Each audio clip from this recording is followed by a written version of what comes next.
Unang Thessalonica, chapter 4, verse 13 to 18.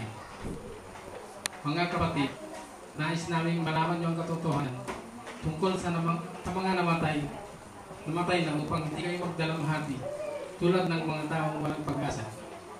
Dahil naniniwala tayong si Jesus ay namatay at muling nabuhay.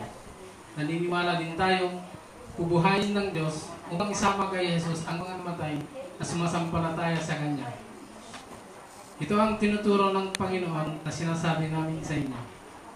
Tayong mga nabubuhay pa at natitira pa hanggang sa pagparito ng Panginoon ay hindi mauuna sa mga namatay na.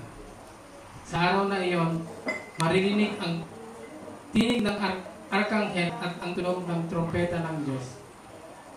Ang Panginoon mismo ay bababa muna sa langit na sumisigaw. At ang mga namatay na sumasampalataya kay Kristo ay bubuhayin muna. Pagkatapos, tayong mga buhay pa at natitira ay titipunin sa lapaap upang salubungin, kasama ang mga binuhay, upang salubungin ang Panginoon sa ipapawid.